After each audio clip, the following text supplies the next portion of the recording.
My name is Nora Caldwell. I'm 60 years old, and what I'm about to tell you today will permanently change the way you look at your own family. Just 3 days ago, my biological son Ethan and his wife Paige pushed me and my husband Jack off a nearly 90-foot cliff in the mountains near Bozeman, Montana. I lay motionless at the bottom, bones shattered, blood soaking into the dirt, my breath barely holding on. That's when I heard Jack's voice, weak but steady, whisper right beside my ear. Nora, don't move, play dead. But that wasn't the worst part. The worst part was that in that exact moment, Jack told me a truth no mother on earth is ever prepared to hear. A secret our child had been hiding for 25 years. For 40 years, Jack and I built what we believed was a perfect family. Every morning, we woke up in our small wooden house on the outskirts of Bozeman, where the smell of hot coffee filled the kitchen, blending with birdsong from the pine trees behind the house. I worked at the community library, and every afternoon, when I came home, I would tell Jack small, ordinary stories about students, about old books, about the quiet people I met throughout the day. Jack ran a small auto repair garage behind the house. There, his oil-stained hands, rough yet careful, could turn an old, worn-out machine into something that ran smoothly again. I watched those hands work my entire life. We had 2 sons, Caleb, the older one, and Ethan, 5 years younger.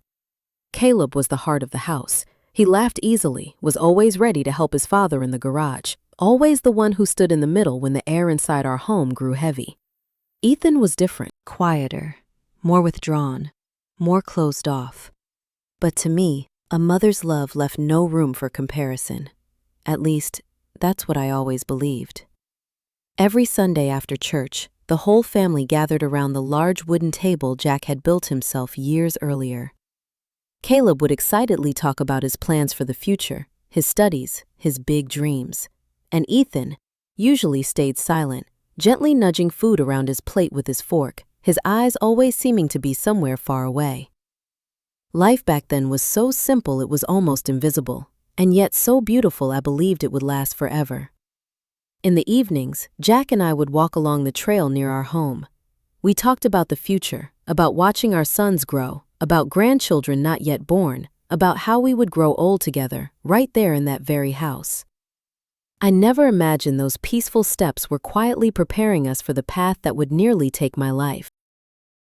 I never imagined those peaceful walks were a kind of rehearsal for the path that would almost kill me. On weekends, I often hosted family gatherings. My sister Diane would come with her husband and kids. The wooden house quickly filled with laughter, children running through every room, the women gathering in the kitchen sharing recipes, while the men lingered in the yard, fixing this, adjusting that, even when nothing was truly broken. Jack was always there, quiet, steady, the partner I trusted completely. After 40 years of marriage, he still brought me small bundles of wildflowers picked from the roadside on his way home from work. He helped me organize books, and I stood beside him, handing him tools while he worked on cars in the garage. We did everything together, no need for many words, just being there was enough. We were a team, a single unit I believe nothing could ever break. In the evenings, we sat on the porch, watching the Montana sky stretch endlessly above us, counting stars, talking about the future.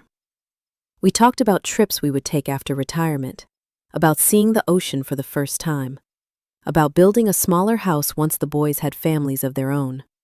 But I didn't know and wouldn't understand until many years later that perfect happiness is often a curtain hiding the deepest tragedies. When Caleb turned 20, our family began to change. It didn't happen suddenly. There was no explosion, just small cracks, silent ones. Caleb started arguing with Ethan about things I never fully understood. I heard them whispering in the hallway, and every time I appeared, they stopped talking at once. Jack told me it was just brotherly conflict, that it would pass. And I believed him, because I needed to. I needed to believe our family was still whole. Then came one October night, exactly 25 years ago, when Caleb didn't come home for dinner. We waited until 11, then midnight, then 1 in the morning. Ethan stayed in his room, said he was studying, but every time I asked about his brother, I saw something unfamiliar in his eyes. Jack went out searching for Caleb with our neighbors.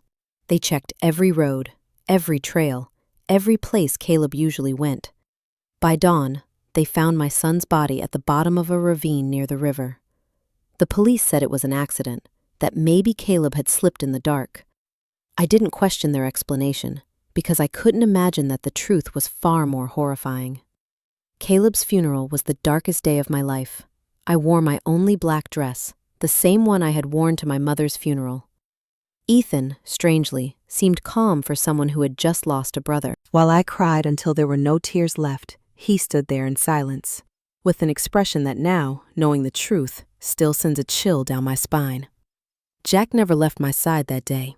He held me when my legs gave out, whispered words of comfort that I now understand carried with them a bitterness I couldn't name at the time.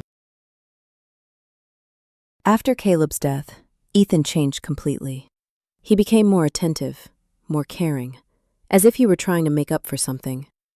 He helped me around the house, followed Jack into the garage, and brought me small things whenever he saw that I was sad. I thought it was his way of facing grief, his way of filling the space his brother had left behind. I thought he was trying to become the son Caleb used to be. How naive I was. Because what Ethan was really doing wasn't healing. He was building a perfect mask to hide the monster inside. Time passed. The wound never fully disappeared, but we learned how to live with it. Ethan married Paige, a gentle woman from the neighboring town. They seemed happy. They had 2 beautiful children. And for the first time in years, I felt life was giving us a second chance at happiness. Paige called me Mom, and whenever they visited, she helped me around the house. Ethan inherited his father's gift for fixing things and opened his own auto repair business. Everything seemed to have fallen back into place. But now, as I lay at the bottom of the ravine, my ribs broken, my mouth filled with a metallic taste of blood, I finally understood. All that happiness was nothing more than a carefully constructed lie. The first signs that something was wrong began to appear 6 months ago, when Jack and I decided to update our will. We had saved our entire lives, and when you added up the wooden house, the land I inherited from my parents, and the money we had in the bank, we had nearly $200,000 to leave to our children and grandchildren. It was Ethan who suggested we meet with a lawyer. "Mom, Dad, you're both 60 now," he said, his voice so gentle I didn't question it. "Having everything clear, carefully arranged is important." Paige sat beside him, nodding along with every word. She placed her hand over mine, gave it a soft squeeze, and said in a sweet voice, "We love you both so much. We just want to make sure you're always protected." I was foolish to believe those words came from love. Our lawyer, Martin Keene, an older man we had known for many years, explained our options. We could set up a trust, divide assets directly among the grandchildren, or simply write a traditional will. Ethan immediately insisted that he and Paige be listed as the sole beneficiaries. He said they would take responsibility for fairly distributing everything to the grandchildren later. "After all," Ethan continued, "you're going to need us more as you get older. Having access to the assets will help us take better care of you." There was something in his voice that unsettled me, but Jack was convinced. My husband, the one who always trusted people more than I did, agreed to the proposal without much resistance. I still hesitated, especially when I remembered how Caleb once said he would take care of us when we grew old. My firstborn had plans, dreams, but Caleb was gone, and Ethan was the only child we had left. We signed the papers on a Tuesday afternoon. I remember clearly, Paige was wearing a pale blue dress, and when everything was finished, she hugged me tightly. "Now we're officially a family, forever," she whispered into my ear. A chill ran down my spine, even though I didn't know why. Ethan shook his father's hand, smiling, a smile that never reached his eyes. That night, as I stood in the kitchen making dinner, a heavy feeling refused to leave me. As if I had just signed my name to a terrible mistake. The weeks that followed felt strange. Ethan and Paige started visiting us more often, but those visits weren't like before. They didn't come just to sit and talk. They didn't come to check in on us. Every time they arrived with suggestions about how we should renovate the house, where we should invest, what additional life insurance policies we should buy. "Mom, you should really think about selling this big house," Paige said. looking around as she spoke, her eyes moving over each object as if she were pricing them. Moving somewhere smaller in town would be more comfortable. We can help you find a place. But I loved that house. Every corner held a memory. Every room told a story of our 40 years together. The kitchen where I cooked thousands of meals. The garage where Jack spent his life working. The yard where our children and grandchildren once ran and played. I couldn't imagine my life anywhere else. When I said that, I saw it. A quick flash of irritation crossed Ethan's eyes. "Mom, you're not being rational," he said, in a tone he had never used with me before. "This house is too big for two people your age. If you slipped on the stairs or something happened, we wouldn't get there in time." Paige nodded firmly, jumping in. "Not to mention the maintenance costs must be huge. Selling now, while the housing market is high, would be much smarter." Jack started listening to them. My husband, always practical, began talking about the logic behind their suggestions. But I didn't. I couldn't shake the feeling that behind all those words, there was something else. One night, after yet another tense conversation, I asked Jack if he found it strange that Ethan had suddenly become so involved in our finances. "Nora," he said while brushing his teeth, "he's just worried about us. Maybe we should consider it. We're not young anymore." But in my husband's eyes, I saw a shadow. A doubt he didn't want to admit. Now I understand that Jack had already begun connecting pieces I didn't even know existed. Things escalated when Ethan suggested we give him financial power of attorney. "It's just precautionary," he said, while Paige brewed tea in my kitchen as if it already belonged to her. "If one of you gets sick or has a medical emergency, we can handle everything without legal complications." The way he spoke, calm, logical, unbothered, almost made me believe him. But something in that insistence unsettled me. That night, I couldn't sleep. I lay staring at the ceiling, listening to Jack's breathing beside me, trying to understand why the fear inside me felt so sharp, so real. And by morning, I made a decision. I would call Diane, my sister, and ask for advice. Diane was always sharper than I was. She rarely trusted words that sounded too smooth, and she had an instinct for people's real motives. When I told her about the pressure from Ethan and Paige, she went silent for a long time. Then Diane spoke, her voice slow and firm.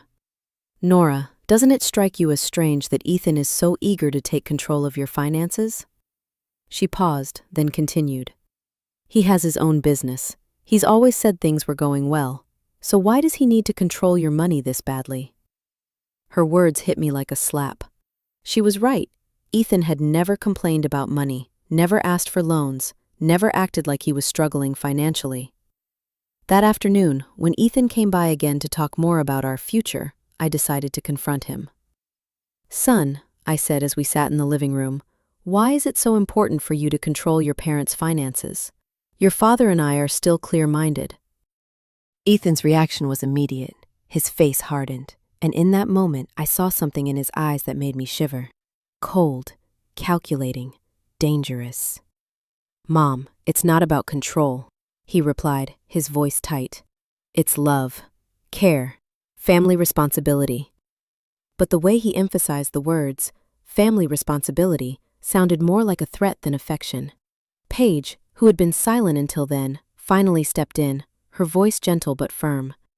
"Nora, we only want what's best for you and Dad. Watching you worry about things we could handle for you is honestly heartbreaking."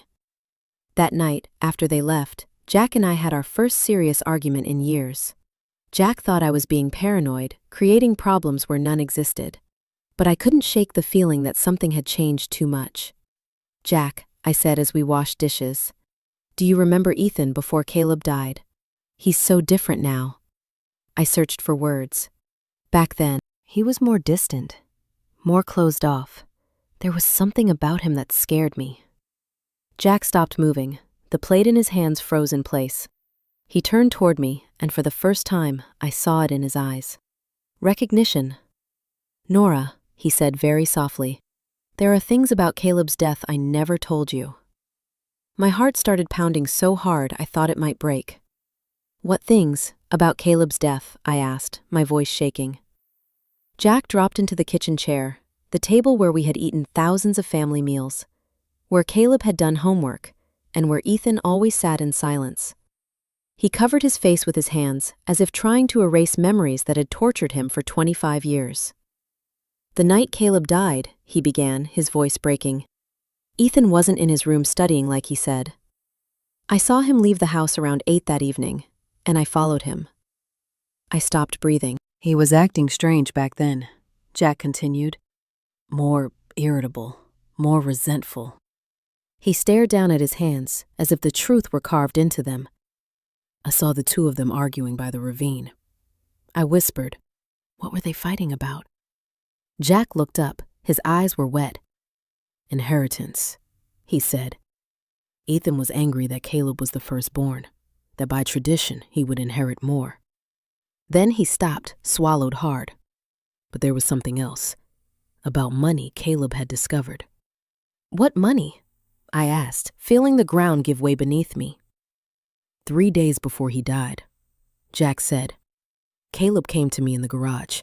He had found out Ethan was stealing money from the family savings account. At first it was small amounts. He went on. Then more. Caleb had proof. He'd been quietly checking for months. My mind refused to accept what I was hearing. "Why didn't you tell me?"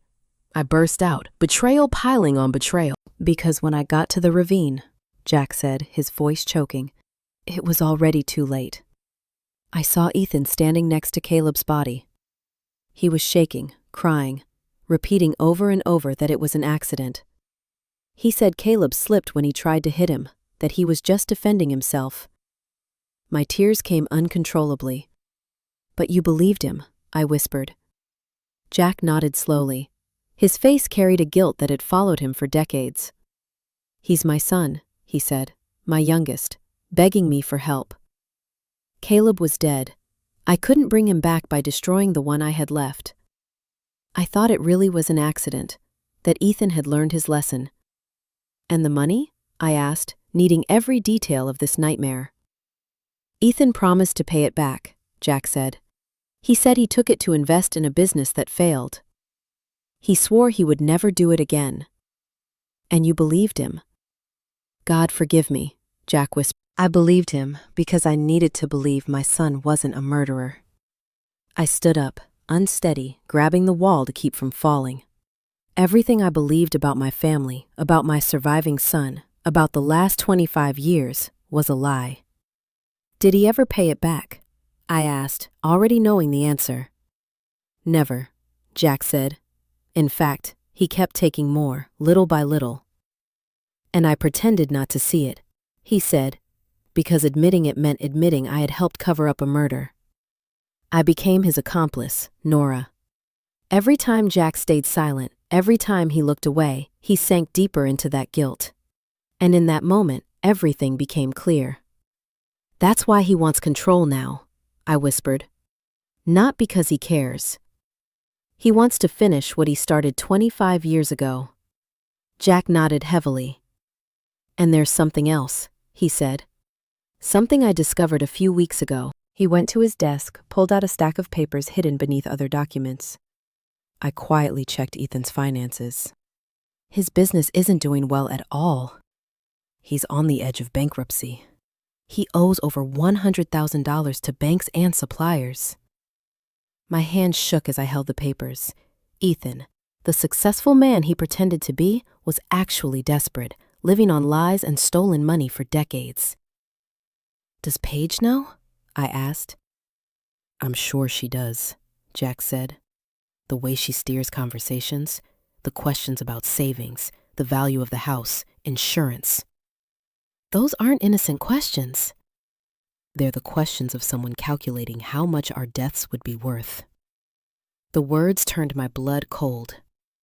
"Our deaths," I repeated softly. For the first time, I considered the possibility that Ethan might physically harm us. If he could kill his own brother for money, what would stop him from doing the same to his parents? "Jack," I said, grabbing his hand, "we have to go to the police." But my husband shook his head. "With what evidence?" he asked. "I'm the one who covered up a murder for 25 years.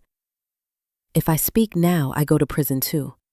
And who would believe an old man confessing after all this time? He was right. So we just wait for him to kill us the way he killed Caleb? I asked. We'll be very careful, Jack said, trying to sound steady. We'll find a way to protect ourselves, gather evidence. He didn't finish before the phone rang. It was Ethan. Hi, Mom, he said, his sweet voice now sounding terrifying. Paige and I were thinking, and we believe it would be beautiful to celebrate your 40th wedding anniversary with something special. How about a family trip up into the mountains? He continued. The place you always said you loved. A gentle hike, a few photos, a perfect day. My blood froze. I looked at Jack. He looked back at me, the same horror in his eyes. That sounds lovely, sweetheart, I said, forcing my voice to stay steady. Let us think about it. I'll call you tomorrow. When I hung up, we stared at each other in silence. We both knew. We had just been invited to our own execution. There's one more thing, Nora, Jack said, his voice dropping lower. Something I only discovered a few weeks ago. What else could possibly be worse than this? I asked, feeling like my heart couldn't take another blow. Jack stood up, walked over to the workbench in the garage, rummaged beneath a stack of old papers, then pulled out a thin file. I quietly checked Ethan's financial situation, he said. His business isn't doing well at all, no matter how he presents it. In fact, Jack paused, he's on the verge of bankruptcy. He owes more than $100,000 to banks and suppliers. The numbers blurred in front of me as I held the papers. Ethan, the successful man he pretended to be, didn't exist. In his place was a desperate man, living off lies and stolen money for years. Does Paige know? I asked, thinking of her gentle smile and warm hugs. I believe she does, Jack replied. The way she steers conversations, the questions she asks about savings, the value of the house, insurance policies. Those aren't innocent questions. They're the questions of someone calculating how much our deaths would be worth. The words sent a chill down my spine. Our deaths, I repeated softly, unable to believe what I was saying. For the first time in my life, I realized Ethan didn't just want to deceive us, he might want to kill us. If he could kill his own brother for money, what could stop him from doing the same to his parents? Jack, I said, gripping his hand, we have to go to the police. But Jack shook his head, his face full of despair. With what evidence? He asked. I'm the one who covered up a murder for 25 years. If I speak now, I go to prison too. And who would believe a 65-year-old man suddenly confessing after all this time? He was right. So we just sit and wait for him to kill us the way he killed Caleb? I asked, my voice breaking. Jack fell silent for a few seconds, then said, We'll be extremely careful. We'll find a way to protect ourselves, gather evidence, but before he could finish, the phone rang. The name on the screen, Ethan. Hi, Mom. His voice came through, sweet enough to make me nauseous. Paige and I were thinking, he said, and we believe it would be really special to celebrate your 40th wedding anniversary with something meaningful. You always said you loved the mountains, he continued. How about a family hike next weekend? A few photos, a perfect day. The blood in my veins froze solid. I looked at Jack. He looked back at me, the same horror in his eyes. That sounds lovely, I said, keeping the tremor out of my voice. Let us think about it. I'll call you tomorrow. When I hung up, we sat in silence for a long time. There was nothing left to say. We both understood. We had just received an invitation to our own deaths. That night, Jack and I didn't sleep for even a minute. We lay beside each other in bed, holding on tight, quietly planning how to survive our own son. The days that followed were a nightmare of fear and pretending. Jack and I had to act as if nothing was wrong when Ethan and Paige came over. We smiled when they talked about the mountain trip.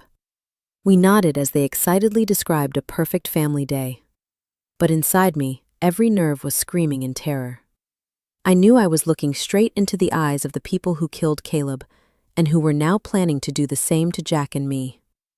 On Wednesday afternoon, Paige came by with a shopping bag in her hand and a bright smile that made my skin crawl. "Nora, sweetheart," she said, hugging me with the very arms that would soon push me off a cliff. I picked up a few things for our mountain trip. She opened the bag, showing each item like an excited child.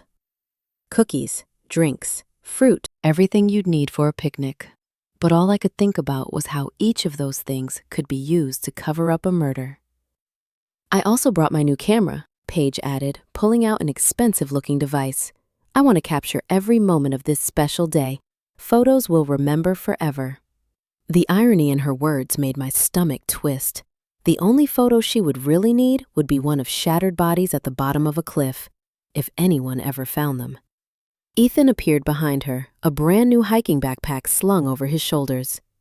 "Dad," he said to Jack, his excitement forced, "I bought all the equipment for a safe trip."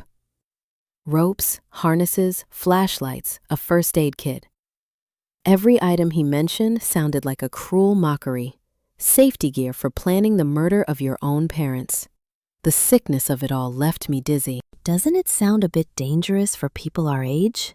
I asked, forcing calm, searching for any excuse to cancel the trip. Paige stroked my cheek with fake tenderness that made me nauseous. "That's exactly why we chose a very easy, safe trail," she reassured me. "Even children can walk it, and besides, Ethan and I will be right there, taking care of you the whole way." Yes, they would take care of us right up to the exact moment they decided to push us over. That night, after they finally left, Jack and I sat in the living room, shaking. Not from the cold, but from the sheer terror we'd been holding in for hours. "We can't go," I said, gripping Jack's hand. "We'll make up an excuse." "If we don't go," Jack replied, his voice low and heavy, "they'll find another way to kill us." "It could be a house fire or a staged robbery. At least in the mountains, we know what they're planning." His words had a terrifying logic to them, but they didn't bring me any comfort. "So what do you suggest?" I asked, desperate for a way out. Jack was silent for several minutes, then he said, "We'll go, but we'll be prepared. I'll hide my phone and keep it recording everything that happens." "If we survive," his voice broke, "we'll have proof." "And if we don't?"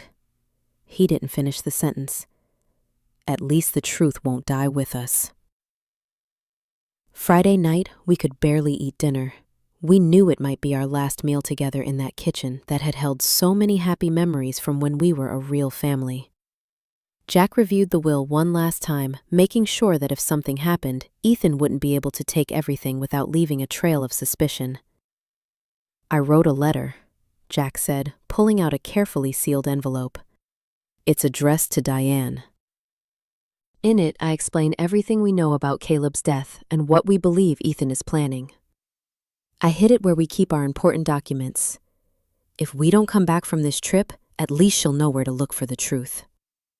That night, we went to bed holding each other tight, whispering words of love that might be our last. "If anything happens to me," Jack said softly, "I want you to know that 40 years with you were the best years of my life. Despite everything, despite the mistakes and the secrets, I love you more than my own life." I cried in silence, memorizing every breath he took, the warmth of his body, and the familiar scent of the man I had loved my entire life. Part 10. Full script. Mirror 2439 to 3131. Changnet dung nyap just spoken storytelling. Kung di ni dung kung tamba. Saturday morning arrived under a sky so perfectly blue, it felt like it was mocking us. Ethan showed up early, whistling as he walked into the house, as if that day were the happiest day of his life. "Good morning, you two lovebirds," he called from the doorway. "Ready for a big adventure?" Paige stood behind him, radiant, like a bride on her wedding day. Except this wasn't a wedding. It was a ritual with death. At breakfast, a meal we could barely swallow, Ethan began explaining the route in careful detail. "It's a beautiful trail," he said, spreading the map across the table. "It leads to a lookout point where you can see the entire valley. They say the view up there is spectacular. His eyes lit up in a way that felt wrong. Of course it would be spectacular. It would be the last thing we ever saw. There are a few steep sections, Paige added, like a travel guide offering advice. But nothing experienced hikers like you two can't handle. The way she talked about our hiking experience felt like a cruel joke. We were two people in our 60s who only occasionally walked in the park. As we loaded the car, I noticed Ethan carefully checking his backpack, making sure everything he needed for his plan was in place. I saw rope, a small shovel, and something that looked like a flare gun. "What's that for?" I asked, pointing at it. "For safety," Ethan replied instantly, without blinking. "If we get lost or something goes wrong, we can signal for help." Of course, they would signal after pushing us off the cliff. So our bodies would be found, and the accident would be confirmed as a tragic mishap on a family outing. Everything had been calculated. Every small detail carefully arranged so our deaths would look completely natural. The drive into the mountains took 2 hours, but to me, it felt like an eternity. Paige played cheerful music and sang along, as if we were truly going on a picnic.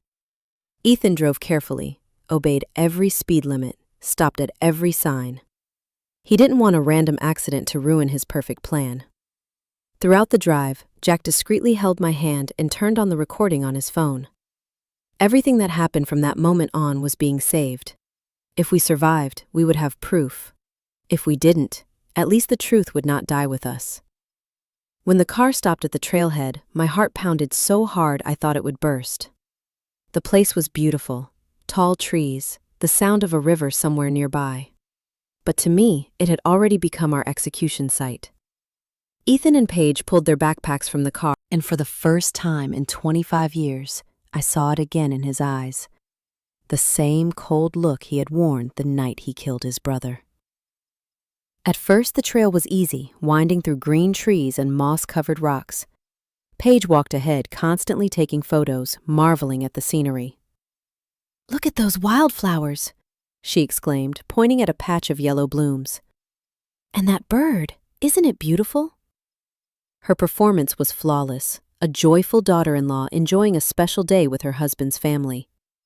Ethan walked behind us, pretending to make sure we didn't fall behind, but I could feel his gaze pressed into my back like a blade. We weren't used to this kind of exertion, and the people who wanted us dead knew that very well. They had chosen a route designed to drain our strength, to weaken us before the moment they struck.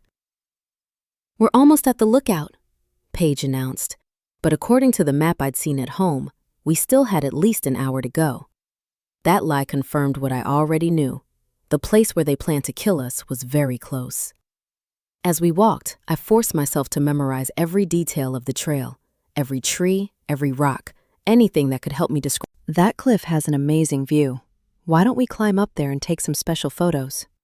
The blood in my veins turned to ice. Saturday morning arrived under a sky so perfectly blue, it felt like it was mocking us. Ethan showed up early, whistling as he walked into the house, as if that day were the happiest day of his life.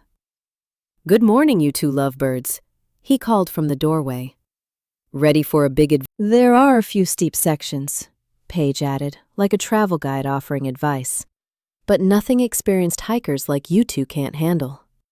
The way she talked about our hiking, the drive into the mountains took 2 hours, but to me, it felt like an eternity. Paige played cheerful music and sang along, as if we were truly going on. And for the first time in 25 years, I saw it again in his eyes. The same cold look he had worn. We weren't used to this kind of exertion, and the people who wanted us dead knew that very well. They had chosen a route designed to drain our strength, to weaken us before the moment they struck. "We're almost at the lookout," Paige announced, but according to the map I'd seen at home, we still had at least an hour to go. That lie confirmed what I already knew. The place where they planned to kill us was very close. As we walked, I forced myself to memorize every detail of the trail, every tree, every rock, anything that could help me describe it accurately to the police, if I survived. Jack did the same. Every so often we looked at each other, exchanging glances filled with fear and resolve. We knew we were walking toward death, but it was also our only chance to gather evidence against the people trying to kill us. Suddenly, Paige cried out, "Oh, look!" She pointed toward a large rock formation jutting out on the right. "That cliff has an amazing view. Why don't we climb up?" "Oh, look!" Paige exclaimed, pointing toward a rocky outcrop jutting out to the right of the trail. "That cliff has an incredible view. Why don't we climb up there and take some special photos?" The blood in my veins turned to ice. That was the place. The spot they had chosen to end everything. The cliff was about 90 feet high, rising above the main trail, accessible only by a narrow side path far more dangerous. Loose rocks, very little to hold on to, and from the top, a deep ravine below, filled with jagged stone. "I don't know if that's a good idea," I said, forcing my voice to stay calm. "That path looks a little dangerous for people our age." But Ethan was already moving toward the turnoff, his heavy backpack slung over his shoulder. "Come on, Mom," he said, using the same tone he used as a child when he wanted to persuade me. "It'll only take a few minutes. Besides, Paige is right. The photos up there will be spectacular." The way he emphasized the word spectacular made me tremble. Jack squeezed my hand, a silent reminder that the phone was still recording. We couldn't stop. We couldn't turn back. If we refused now, they would only find another time, another place, another way to kill us. The climb up the outcrop was exhausting. Loose stones slid underfoot. More than once I nearly fell, but the most terrifying realization was how perfect this place was for a murder. If someone slipped from this height, there would be no chance of survival, and most importantly, no witnesses.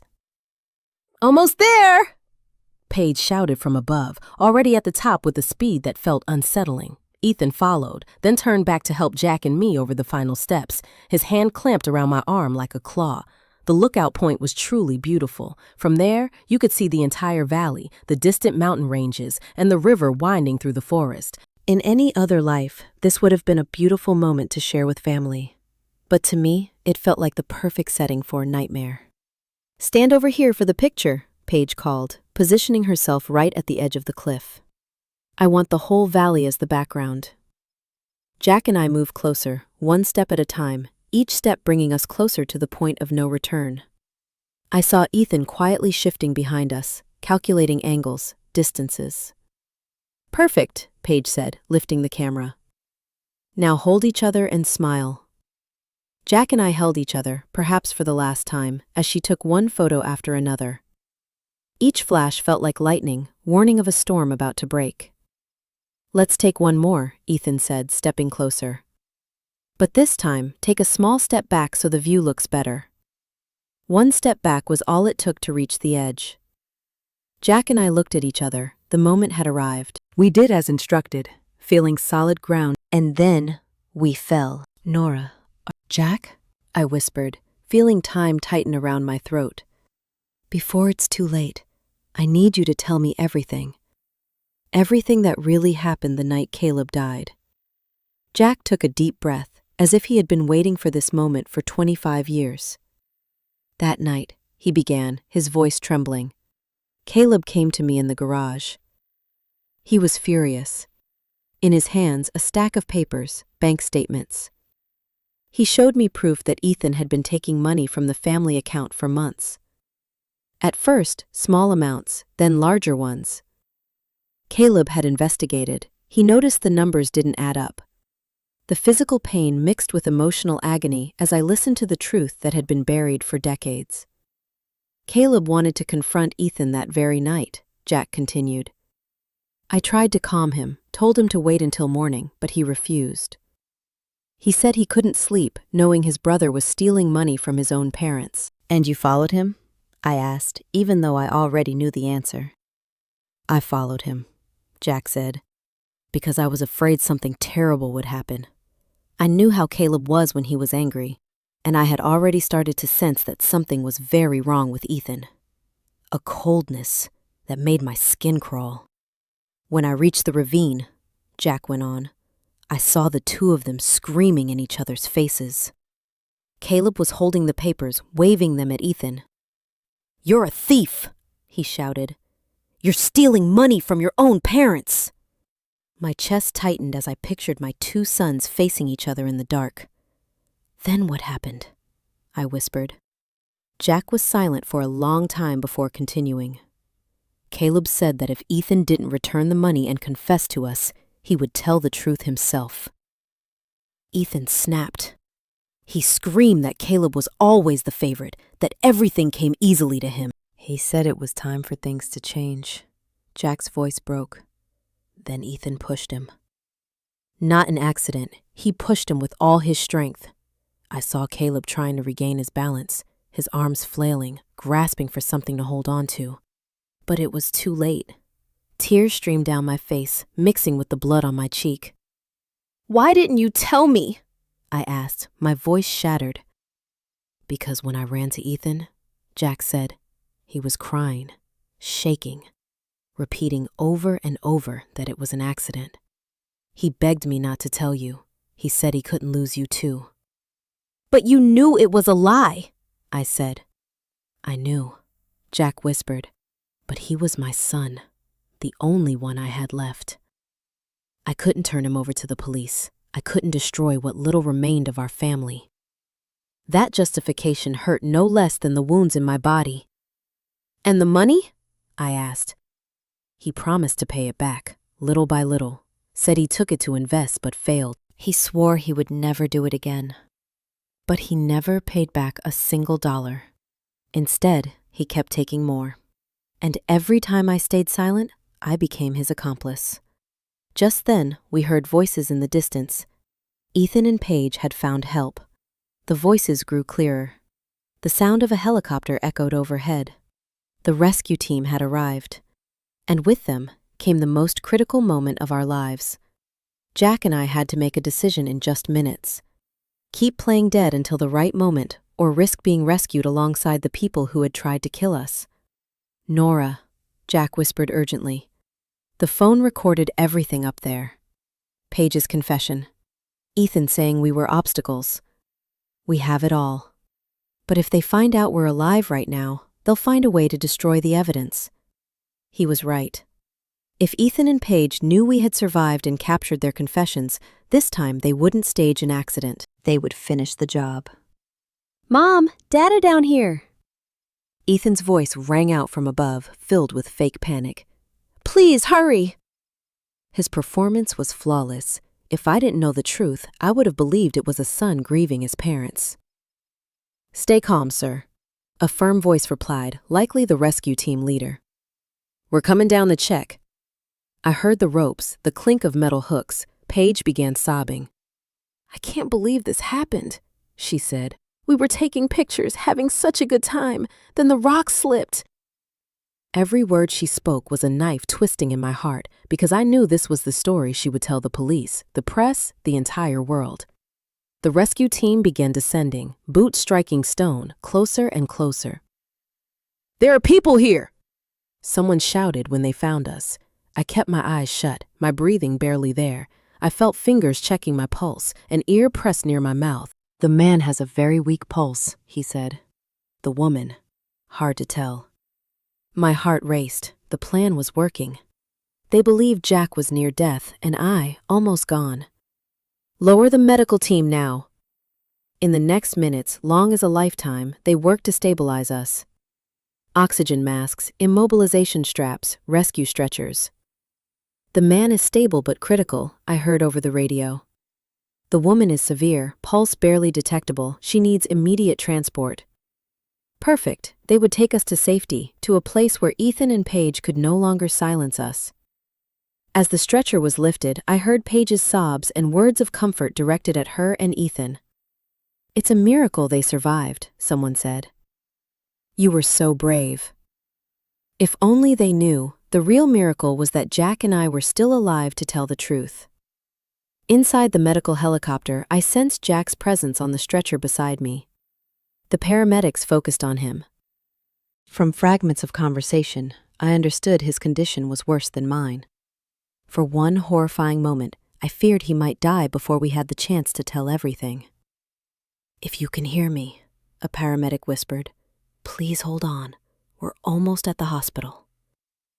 That voice, honest, compassionate, was the complete opposite of the lies from my own family. When the helicopter touched down at the hospital, Chaos erupted. Doctors, nurses shouted commands. I was rushed straight into the emergency room, and I knew the hardest performance was still ahead of me. Inside the medical helicopter, I could feel Jack on the stretcher beside me. The paramedics were focused on keeping him stable, and from the short exchanges between them, I understood that Jack's condition was worse than mine. There was one horrifying moment when I was afraid he wouldn't make it before we had the chance to tell the truth.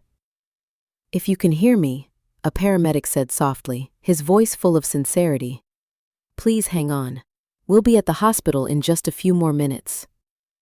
The kindness in that voice hurt in a way I can't explain, because it stood in such brutal contrast to the lies I'd heard from my own family.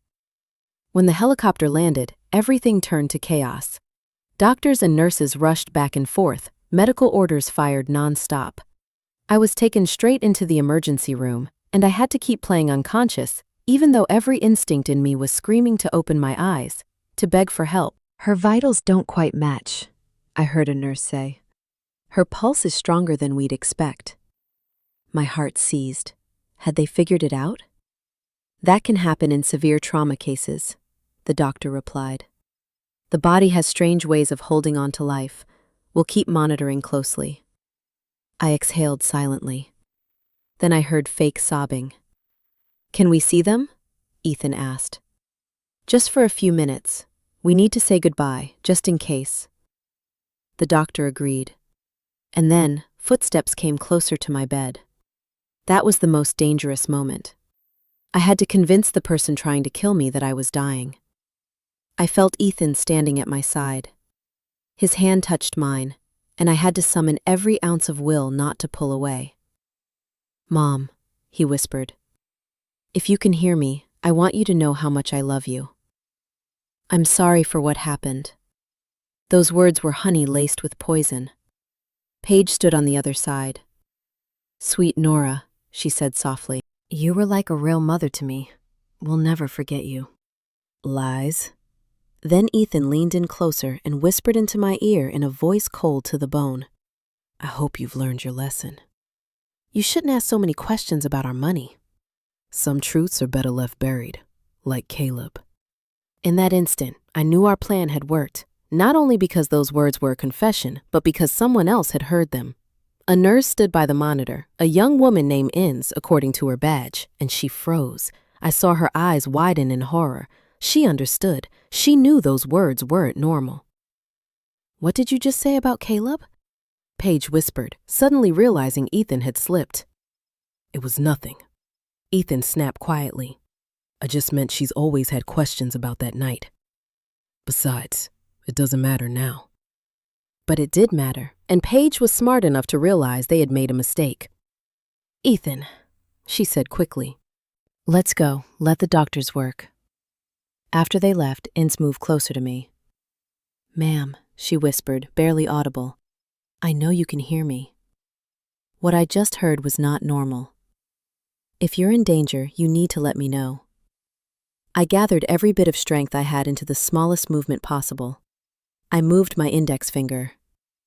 Inns went still. "Oh my God," she whispered. "You're pretending to be unconscious." I moved my finger twice. "Okay," Inns said, leaning in closer. "If the people who were just here are a threat, move your finger 3 times. Without hesitation, I did. Inns drew in a sharp breath. "They did this to you." She stepped back, pretending to check an IV line, thinking fast. Then she returned. "I'm going to speak to the attending doctor," Inns whispered. "But you have to keep pretending until we can protect you." "I promise." I moved my finger once. The minutes that followed stretched like hours. Finally, Inns came back with an older doctor and 2 police officers. "Nora," the doctor said softly, "Inns has told me. If you can hear me, please know you're safe now. The officers are here to protect you." "Can you open your eyes?" one of the officers asked. Very slowly, I opened them. The hospital lights burned my vision, but little by little, faces came into focus, serious, watchful, gathered around my bed. "Thank God," Inns whispered. "I'm Inspector Johnson," the officer said. We believe you're in a very dangerous situation. Can you tell us what really happened on that mountain? My throat was raw when I finally spoke. My son and his wife pushed us off the cliff. The hours after that blurred into chaos, statements, questions, truth. I told Inspector Johnson everything I knew: Caleb's death, the stolen money, the pressure to change the will, and the plan to kill us. But most importantly, Jack's phone. "Your husband recorded it?" the inspector asked. "Yes," I said. "Everything is on it." Johnson went straight to Jack's room. Jack woke up an hour after I did, and when he understood, he handed over the phone without hesitation. "That's the truth," he said, weak but firm. Just 1 hour later, the inspector returned. "The recording is very clear," he said. "We have a confession about Caleb's death, evidence of theft, and a plot to kill you both. Enough to arrest them." "But will you arrest them here?" I asked. "We're ready," Johnson replied. "You're both currently under police protection." In the waiting area, Ethan and Paige were still playing the role of devoted family, not knowing their world of lies was about to collapse completely. While the forensic team analyzed the recording, Ethan and Paige remained in the hospital waiting area, playing the role of grieving, devoted children, accepting condolences from strangers.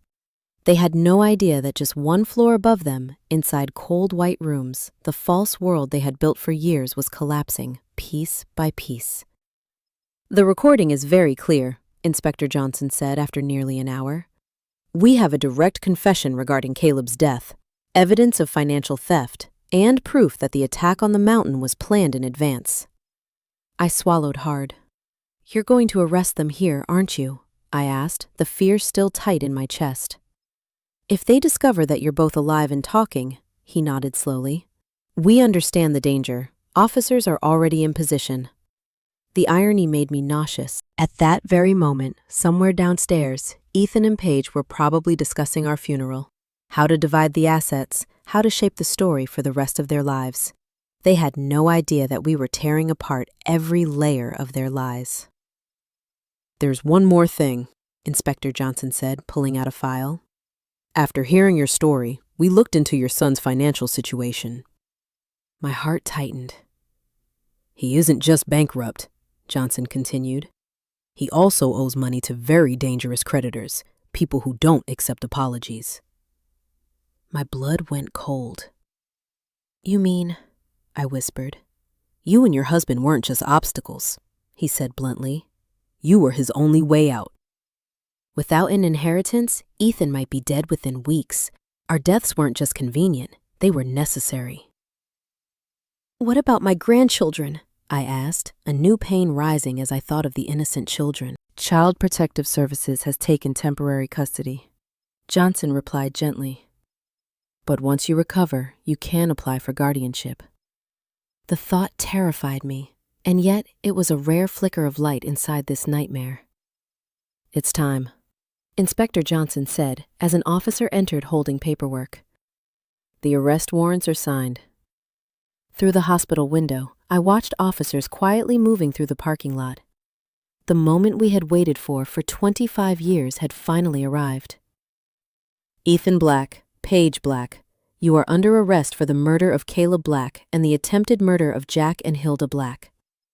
Silence fell, thick, suffocating. Then Paige screamed, panic ripping through her voice. "What are you talking about? We're the victims. It was an accident." "Ma'am," the officer replied calmly, "your parents-in-law are alive and have provided extensive evidence." Ethan screamed, completely unraveling. "That's impossible! We saw them die!" That instinctive outburst was captured in full, becoming yet another piece of evidence against them. Over the radio, I heard Paige turn on Ethan. "This is your fault! You forced me!" And Ethan, desperate, screamed back. "You're the one who chose the cliff! You planned everything!" In just minutes, their alliance collapsed completely. Inspector Johnson returned to my room about an hour later, his expression a mix of satisfaction and sorrow. "They've been taken into custody. Both are blaming each other. It only strengthens our case." Then he hesitated. "But there's one more thing you need to know. He placed a small recorder on the table. "We found this in your son's backpack. He had been recording conversations with you both for weeks." My heart clenched. "That means—" "He knew you were starting to suspect," Johnson said. "The mountain trip wasn't spontaneous. It was a direct reaction to his fear that you would go to the police." In one recording, Paige said clearly, "We have to act fast before they go to the police." They didn't just want us dead. They had been watching, calculating, waiting. We were nothing more than prey inside a maze they had carefully built. "There's more," Inspector Johnson continued. "Ethan forged your signatures on multiple banking documents. If you had died that day," he concluded, "he would have gained immediate access to all your assets." "How much did he take?" I asked, even though I knew the answer would hurt.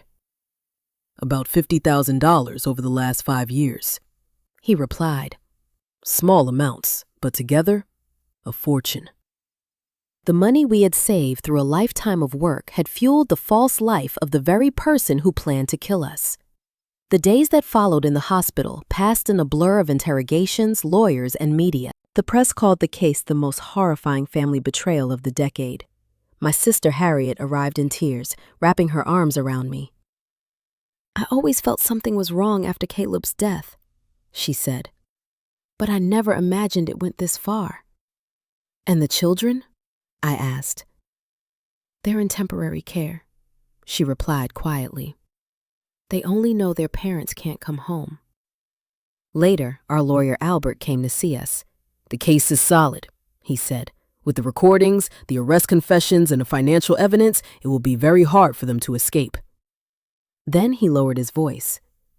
"But they're trying to reduce the charges, arguing that it was impulsive, not premeditated." "Impulsive?" I snapped. "They planned for weeks, chose the location, bought equipment." "I know." Albert nodded. "And we have proof, but they'll try to paint themselves as victims of circumstance." "So what do we do?" I asked. "We go to court," he replied. "Your testimony will be crucial." 3 weeks later, Jack and I finally returned home. The house was exactly as we'd left it. Dishes still in the sink, the bed unmade. The flowers Ethan brought wilted on the table. As if time had frozen at the moment normal life ended forever. "Do you think we can still be happy?" I asked on the first night back. Jack held me tightly. "I don't know," he said softly. "But we're alive. And for the first time in 25 years, we're no longer living with secrets." The days that followed in the hospital passed in a whirlwind of formal statements, lawyers coming and going, and nonstop calls from reporters who had heard our story. Local media called the case the most horrifying family betrayal of the decade. Journalists from everywhere wanted our version of events. My sister Harriet came from the neighboring town, crying as she wrapped her arms around me, as if we hadn't seen each other in years. "Sis," she kept saying, "I always felt something wasn't right about Ethan after Caleb's death, but I never imagined it could go this far." "What about the kids?" I asked, a new worry rising as I thought about my grandchildren. "I saw them yesterday," Harriet said quietly. "They're confused. They keep asking why their parents haven't come home. They're too young to understand the truth." Our lawyer, Albert, the same man who had prepared our will, visited with updates on the legal process. "The case is very strong," he reassured us. "With the recordings, the arrest confessions, and the financial evidence, their chances of escaping conviction are almost non-existent." Then he hesitated, lowering his voice. "However," Albert said, "their attorneys are trying to negotiate reduced charges, arguing it was impulsive behavior, not premeditated." "Impulsive?" I snapped, stunned. "They prepared for weeks, bought equipment, chose the location, watched us." Albert nodded. "I know, and we have proof, but they'll try to portray themselves as victims of pressure." "What do we need to do to make sure they're sentenced properly?" I asked. "Go to trial," Albert said firmly. "Your testimony will be critical, but I need to warn you, facing your own son in court will be devastating." He was right. The thought of looking at Ethan, listening to his lawyers try to justify what can't be justified, made it hard to breathe. But I knew it was something I had to do. For Caleb, for us, and for the grandchildren who deserved the truth. 3 weeks after the arrest, Jack and I finally returned home. Our injuries had healed enough for us to move around, though Jack still needed crutches, and I wore a brace on my arm. The house felt strange, like the set of a play after all the actors have left. Everything was exactly as we'd left it on the day of that family outing. Dishes still in the sink, the bed unmade. The flowers Ethan had brought still on the kitchen table, now dried and wilted. As if time had frozen at the moment normal life ended forever. "Do you think we can ever be happy again?" I asked Jack on our first night back in our familiar bed. He held me with his uninjured arm and sighed. "I don't know," Jack said softly. "But we're alive. We have the truth. And for the first time in 25 years, we're no longer living with secrets." The trial began 6 months later. The day I testified, I looked directly at Ethan for the first time since his arrest. I didn't see regret. I didn't see pain. I didn't see the son I raised. I saw a cold, calculating stranger who had worn my son's face for decades. When my testimony ended, after recounting every horrifying detail, I looked straight at him from the witness stand. "Ethan," I said, "I don't know who you are. You are no longer my son. My son died the night you killed Caleb. What lived in his place for the last 25 years was a monster I unknowingly helped raise." The jury deliberated for 3 days. Then they returned with a verdict. Ethan Black was found guilty of first-degree murder in the death of Caleb and first-degree attempted murder of Jack and me. Paige Black was found guilty as an accomplice on the same charges. Both were sentenced to life in prison without the possibility of parole. Now, 1 year later, Jack and I have begun the process of formally adopting our grandchildren. They are beautiful, innocent children who deserve to grow up in a home where love is real, not the toxic manipulation they once received from their parents. Every night when I tuck them into bed, I tell them stories about Uncle Caleb, the brother they never got to know. I tell them about his kindness, his honesty, and the dreams he carried in his heart. If you're still watching at this moment, there's a good chance this story touched something inside you. Maybe a memory, maybe a relationship, maybe a question you've been avoiding for a very long time. If that's the case, you don't need to say much. Just leave a small sign, a like or a comment telling me where you're watching from. Sometimes, just knowing you're not alone is enough to keep going. And if you like to hear more real-life stories about family, about betrayal, and about how people stand back up after things that feel unforgivable, please subscribe to the channel. We'll meet again in other stories, in other corners of life.